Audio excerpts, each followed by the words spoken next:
Bonjour, comment allez-vous? J'espère que vous allez bien. Aujourd'hui, une nouvelle vidéo sur la phrase interrogative El-Jumla al-Istifhamiyya ou comment poser des questions en français.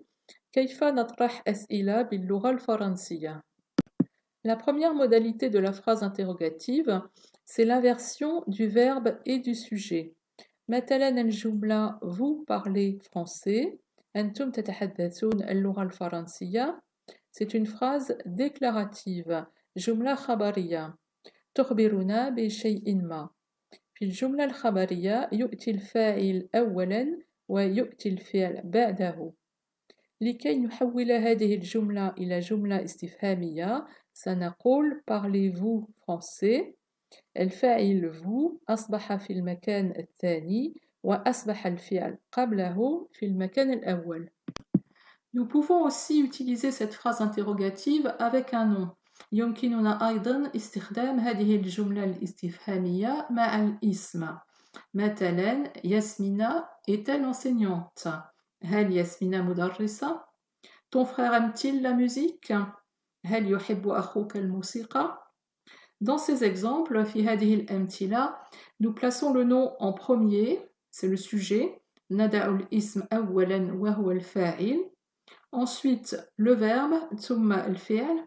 Enfin, le pronom personnel qui renvoie au sujet. أخيرا الضمير الذي يعود على الفاعل. Vous voyez que entre M et il, on place un T euphonique qui n'a pas de fonction grammaticale, mais qui est simplement une aide à la prononciation. مساعدة للنطق. La deuxième solution pour poser une question, الحل الثاني لطرح السؤال, c'est d'ajouter est-ce que devant la phrase déclarative. هي إضافة est-ce que أمام الجملة الخبرية. Par exemple, elle aime la lecture. تحب القراءة. تصبح الجملة est-ce qu'elle aime la lecture? هل تحب القراءة? Un autre exemple, est-ce que ta mère va bien? هل والدتك بخير? Il faut remarquer que est-ce que est invariable, لا يتغير, et qu'il ne change rien à la phrase ni dans l'ordre des mots. لا يغير شيئا في الجملة أو في ترتيب الكلمات. Une troisième façon de poser des questions, طريقة ثالثة لطرح الأسئلة, dans le langage courant في اللغة العامية, on ajoute simplement un point d'interrogation à la fin de la phrase.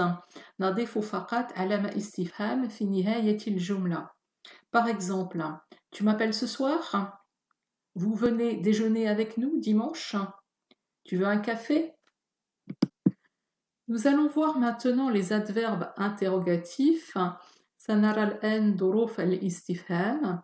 Combien, comment, où, quand, pourquoi. L'adverbe interrogatif se place au début de la phrase. نضع ظرف الاستفهام في بداية الجملة. Combien coûte cet appartement? Comment fais-tu? Où va-t-elle? Quand partons-nous? Pourquoi dis-tu cela? في اللغة العامية نضع ظرف الاستفهام في نهاية الجملة. مثلا Cet appartement coûte combien? Tu fais comment? Elle va où? Nous partons quand? Sauf pourquoi qui reste au début de la phrase. Pourquoi يبقى في بداية الجملة. Pourquoi tu dis ça?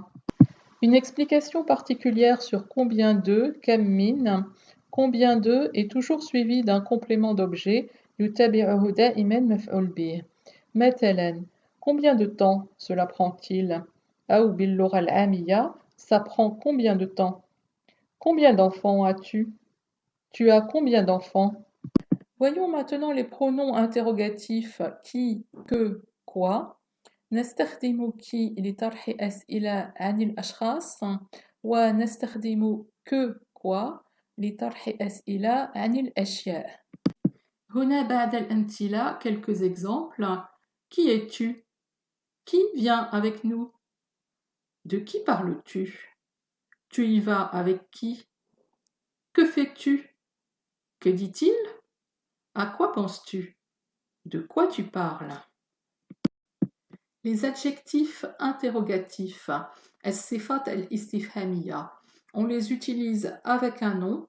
نستخدم الصفة الاستفهامية مع اسم et il s'accorde en genre et en nombre avec le nom auquel il se rapporte. La prononciation reste la même, mais l'écriture est différente. النطق هو نفس الشيء في جميع الحالات ولكن تختلف الكتابة. Les exemples. Quel jour sommes-nous? Quelle heure est-il? Quel train prends-tu? Quels sont les avantages? Quelle expérience avez-vous? Quelles sont les différences? Le pronom interrogatif composé. On l'utilise pour demander une information sans répéter le nom.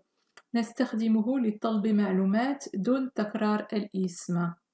مثلا لا نقول il y a deux solutions.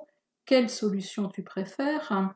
سنقول il y a deux solutions. Laquelle tu préfères? Laquelle? أي منهما تفضل? Autre exemple, tu as beaucoup de vêtements. Lesquels porteras-tu aujourd'hui? Parmi tous ces livres, lequel choisis-tu? Voilà, cette vidéo est terminée. J'espère qu'elle vous a plu. Si vous avez des questions, n'hésitez pas à les poser dans les commentaires. Je vous dis au revoir et à bientôt. Ila al-liqa, ma'a as-salama.